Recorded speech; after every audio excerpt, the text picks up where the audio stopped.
आप सभी का स्वागत है इसराफिल स्टडी में।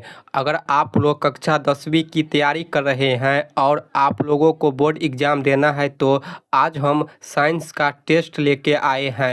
इस टेस्ट में टोटल 20 ऑब्जेक्टिव क्वेश्चन है जो आपके बोर्ड एग्ज़ाम के लिए बहुत ही ज़्यादा महत्वपूर्ण है। इसमें से बहुत सारे प्रश्न आएंगे भी और इस टेस्ट को अगर आप लोग दीजिएगा तो आपको पता चल जाएगा कि आपकी तैयारी कितनी हुई है और कितनी अभी बाकी है।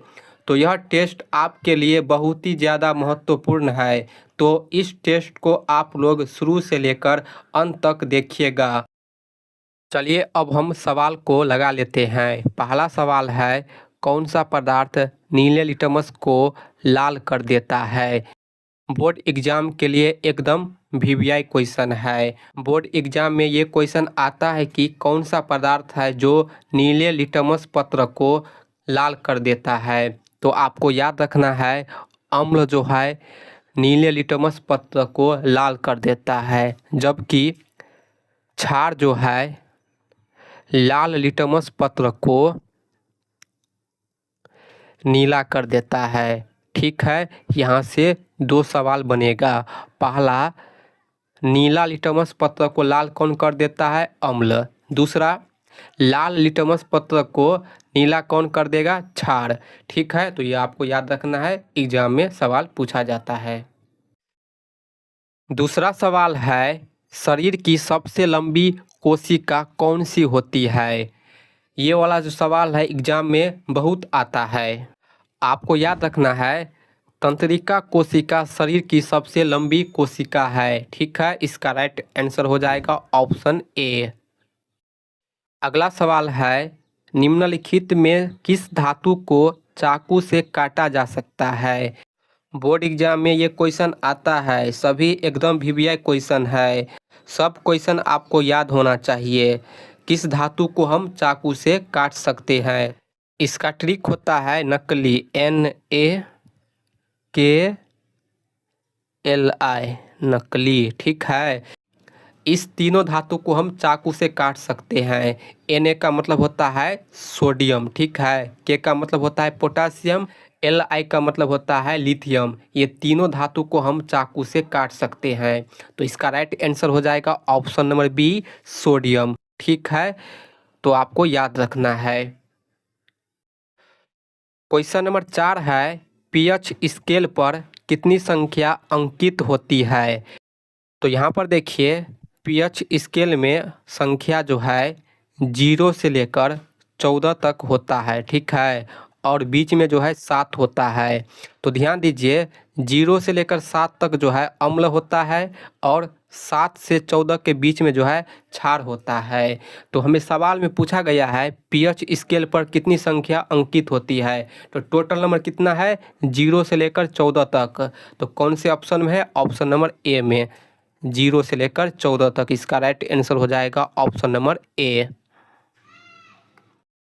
क्वेश्चन नंबर 5 है, विद्युत बल्ब का फिलामेंट किसका बना होता है? बहुत ही इम्पोर्टेंट सवाल है। आपको याद रखना है, विद्युत बल्ब का फिलामेंट जो है टंगस्टन का बना होता है। ठीक है, तो इसका राइट आंसर हो जाएगा option number D. Question number 6 है, किसी भी उदासीन विलयन का पीएच मान कितना होता है? वेरी वेरी इंपॉर्टेंट क्वेश्चन है। उदासीन विलयन है, उदासीन विलयन को हम शुद्ध जल कहते हैं। जब हम शुद्ध जल पीते हैं तो उसका स्वाद पता नहीं चलता है कि वो अम्लीय है कि क्षारीय है। ठीक है, तो उदासीन विलयन का पीएच मान जो है 7 होगा। Option B is the right answer. यहाँ से एक और सवाल पूछा जाता है कि शुद्ध जल कैसा होता है? उदासीन होता है। ठीक है, अगला सवाल है, आकाश का नीला रंग होने का कारण क्या है? जब हम पृथ्वी पर से आकाश में देखते हैं तो आकाश का रंग जो है नीला दिखाई देता है। वो किसके कारण दिखाई देता है? प्रकाश प्रकीर्णन के कारण। इसका राइट आंसर हो जाएगा ऑप्शन नंबर सी। प्रकाश प्रकीर्णन के कारण आकाश का रंग नीला रंग दिखाई देता है। अगला सवाल है, बायोगैस का मुख्य घटक क्या है? बायोगैस कहे या गोबर गैस कहे, इसका मुख्य घटक मीथेन गैस होता है। ये भी वीवीआई क्वेश्चन है, आपको याद रखना है, बोर्ड एग्जाम में पूछा जाता है। आपको मीथेन गैस दिया रहेगा या इसका सूत्र दिया रहेगा, आपको सूत्र भी याद रखना है। मीथेन गैस का सूत्र होता है CH4। ठीक है। अगला सवाल है, ग्रीन हाउस गैस कौन सा है? वेरी वेरी इंपॉर्टेंट क्वेश्चन है, बोर्ड एग्जाम में आता है। ग्रीन हाउस गैस जो है कार्बन डाइऑक्साइड है। आपको कार्बन डाइऑक्साइड का रासायनिक सूत्र भी याद रखना है। इसका सूत्र होता है CO2।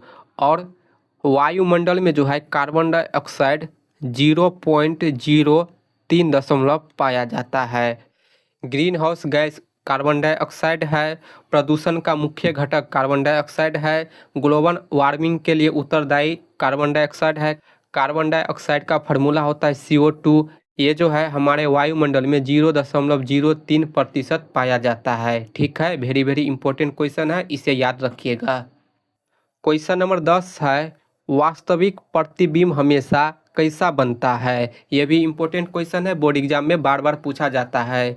वास्तविक प्रतिबिंब जो है हमेशा उल्टा बनता है। ठीक है। वास्तविक प्रतिबिंब को हम पर्दा में उतार सकते हैं। सीधा जो है काल्पनिक प्रतिबिंब या आभासी प्रतिबिंब बनता है। क्वेश्चन नंबर 11 है, रक्षी कोशिका कहाँ पाई जाती है? तो यहाँ पर ध्यान दीजिए, रक्षी कोशिका कहे या इंग्लिश में गार्ड सेल कहे या द्वार कोशिका कहे, ये सभी जो है पत्तियों में पाया जाता है। Option B is the right answer. Important सवाल है, इसे याद रखिएगा। अगला सवाल है, जल से भरी बाल्टी का पेंदी ऊपर उठा हुआ प्रतीत होता है, क्यों? जब बाल्टी में जल भरा रहता है तो उसका जो पेंदी है ऊपर उठा हुआ दिखाई देता है। ये जो है प्रकाश अपवर्तन के कारण हमें दिखाई देता है। ठीक है। अगला सवाल है, विद्युत का सबसे अच्छा चालक कौन सा है? वेरी वेरी इंपॉर्टेंट सवाल है, एग्जाम में पूछा जाता है। विद्युत का सबसे अच्छा चालक कौन सा है? विद्युत का सबसे अच्छा चालक जो है चांदी है। Option B is the right answer. चांदी को हम Ag से सूचित करते हैं। ठीक है। सिल्वर को हम Ag से सूचित करते हैं। विद्युत का सबसे अच्छा चालक चांदी है। अगला सवाल है, प्रकाश के परावर्तन के नियम में आपतन कोण किसके बराबर होता है? वेरी वेरी इंपॉर्टेंट सवाल है। प्रकाश के परावर्तन के नियम में आपतन कोण किसके बराबर होता है? तो ये जो है परावर्तन कोण के बराबर होता है। ठीक है। अब यहाँ पर समझिए, प्रकाश परावर्तन का नियम दिया है, तो प्रकाश परावर्तन का नियम कितना होता है? प्रकाश परावर्तन का नियम 2 होता है। और अपवर्तन का नियम कितना होता है? अपवर्तन का नियम भी 2 होता है। ठीक है, आपको ये याद रखना है। प्रकाश के परावर्तन का 2 नियम है, अपवर्तन का भी 2 नियम होता है। प्रकाश के परावर्तन के नियम में आपतन कोण परावर्तन कोण के बराबर होता है या परावर्तन कोण आपतन कोण के बराबर होता है।